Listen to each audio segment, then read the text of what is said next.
Situé dans deux pays ouest-africains, le Bénin et le Togo, le delta du Mono forme une diversité d'écosystèmes uniques comprenant mangroves, forêts, lacs et mares. Ces écosystèmes sont à la base de valeurs importantes telles que l'approvisionnement en eau, en bois, la sécurité alimentaire et la biodiversité représentée par des espèces phares reconnues d'importance internationale.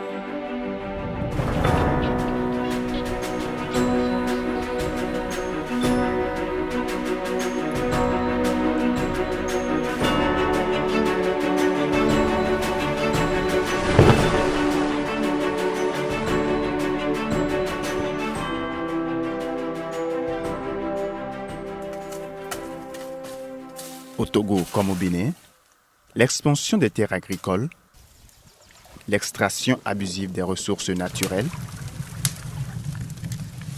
et le non-respect des règles de gestion traditionnelles menacent la biodiversité de la région et la sécurité alimentaire des près de 900 000 riverains du fleuve Mono.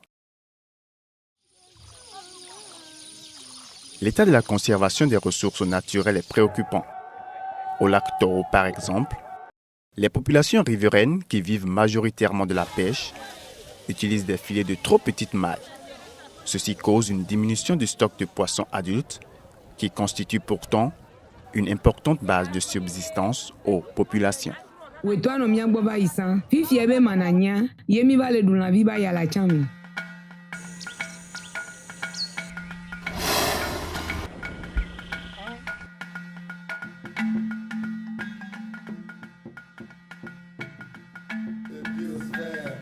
En 2014, les ministres en charge de l'environnement, au Togo comme au Bénin, ont formellement lancé le processus de mise en place de la réserve. La création de réserves de biosphère a misé sur l'engagement de la société civile, déjà active dans la zone, au Bénin et au Togo. L'appui technique de la GIZ s'est focalisé sur le renforcement des capacités des acteurs locaux, ayant fait preuve d'intérêt dans la gestion durable de leurs ressources naturelles.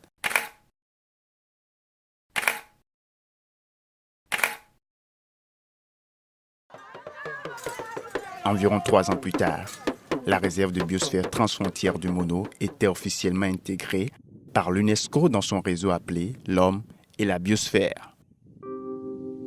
Les sites de la réserve de biosphère s'étendent sur les 2 rives du fleuve Mono.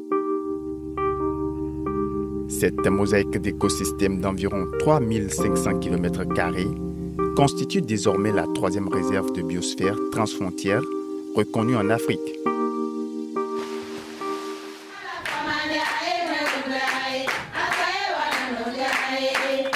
La réserve de biosphère transfrontière du Mono est gérée par les communautés à la base, appuyées par des ONG locales.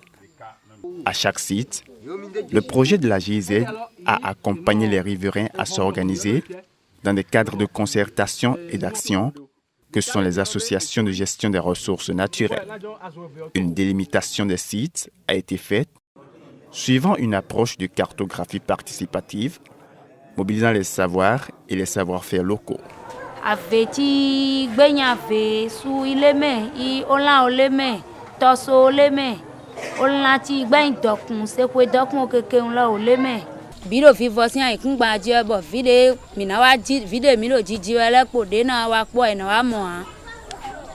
création de la carte de vocation a ensuite permis de faire le zonage de chaque site en définissant quelles activités humaines peuvent être pratiquées à quel endroit. Aujourd'hui, nous avons banni complètement la chasse sur ces animaux dont je parle de cornes. Quand je parle par exemple le Sitatunga, c'est un animal qui est en voie de disparition. Nous avons fait tout possible pour amener des gens en raison, pour leur dire que le Sitatunga, si ça disparaît, c'est que nous n'avons plus de ressources. Partant de là, la gestion de chaque site de la réserve a été légalement attribuée aux associations de gestion à travers la signature d'une charte de gestion avec les autorités nationales en charge de l'environnement. Pour chaque site, une stratégie de surveillance des activités illégales et un protocole de suivi écologique ont été adoptés et sont en cours de mise en œuvre.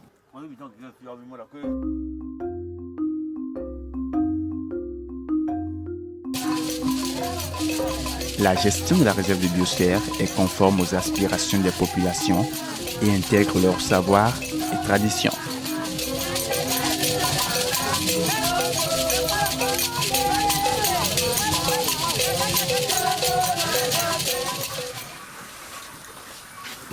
La réserve de biosphère transfrontière du Mono permet aux collectivités de mieux bénéficier des services fournis par la nature, tout en sauvegardant leurs valeurs naturelles et culturelles de leur région.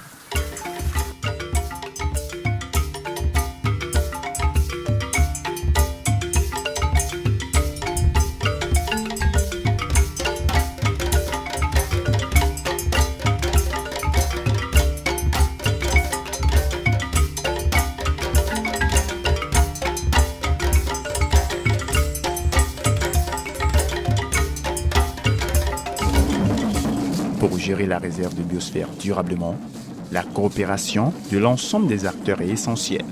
Les décideurs, les chercheurs, les ONG locales et bien sûr les villageois sont tous invités à s'engager activement dans la gestion de la réserve de biosphère transfrontière du Mono.